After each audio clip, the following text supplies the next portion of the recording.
Shifting focus now to Ukraine after nearly 4 years of that war and repeated promises from the West that it will stand by Ukraine no matter what, Kiev is being pushed towards a land for peace deal by the very same Western powers that vowed unconditional support. In fact, talks between the US and Ukraine in Geneva have been called constructive, but the pressure is unmistakable. Washington has tabled a 28-point proposal that demands Ukraine surrender Crimea as well as the region of Donetsk and Luhansk and permanently abandon its NATO ambitions. What does it get in exchange? Peace and access to US funding to rebuild a shattered country. In fact, the US says this is the fastest route to ending the war. For Ukraine, this could be the biggest decision in its modern history, to say the least. It is one of its stated red lines. Remember, Kiev has been against ceding territory. But with America and Europe at crossroads over the war and Russia gaining more and more land from Ukraine day by day, could Kiev have no other option but to accept such a deal? In fact, US and Ukrainian delegations concluded their first round of talks over the US 28-point peace plan in Geneva on Sunday.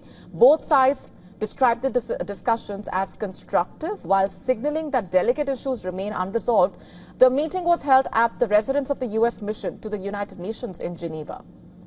And in a joint statement released by the White House, the two sides said they had updated and refined a draft agreement and would continue consultations in the coming days while maintaining close communication with European partners. After the talks, the US Secretary of State had an optimistic tone. But I can tell you, I guess, that I feel very optimistic that we can get something done here because we made a tremendous amount of progress today. Oh, it was very positive. I'm telling you, today was the most productive day we have had. Well, even Zelensky later stated in a video posted on social media that there were signs the US delegation was listening to Ukraine's concerns. He emphasized that any measures aimed at ending the conflict must be realistic and capable of ensuring lasting security. It is important to ensure that the steps to end the war are effective and that everything is functional. Ukraine has never wanted war. We will never be an obstacle to peace. Diplomacy is activated, and this is good, very good. We expect that the result will be the right steps.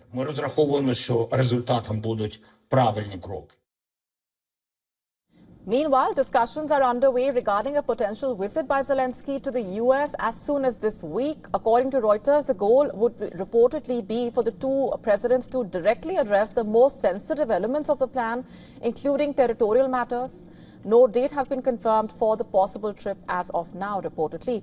Remember, we've been telling you Trump's 28-point peace plan includes concessions of large amounts of Ukrainian land to Russia and a cap on the size of Ukraine's military as well. Along with giving up territory, the size of the Ukrainian army will be limited to 600,000 personnel.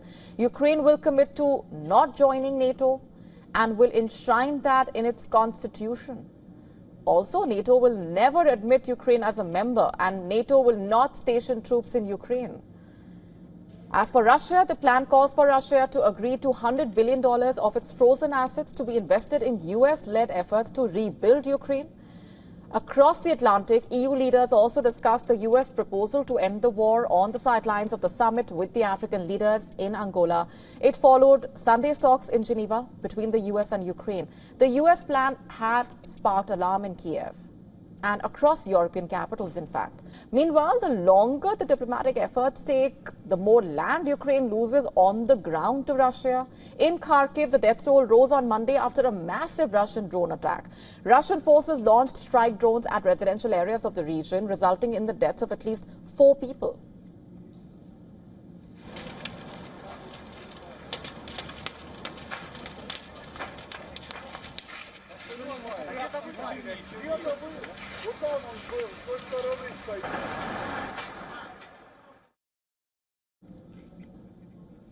13 others also injured during the overnight attack, which damaged residential buildings and educational facility as well as power lines. Ukraine's Air Force says Russia fired a barrage of 162 strikes and decoy drones over the country last night. This attack on the frontline region of Kharkiv came after Russia claimed to have captured 3 more Ukrainian settlements on Sunday.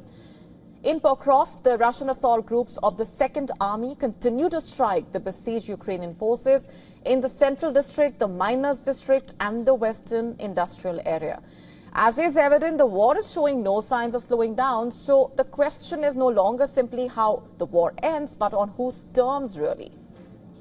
Is Ukraine being given a choice, or is it an ultimatum? And if land is traded for peace, can peace truly follow?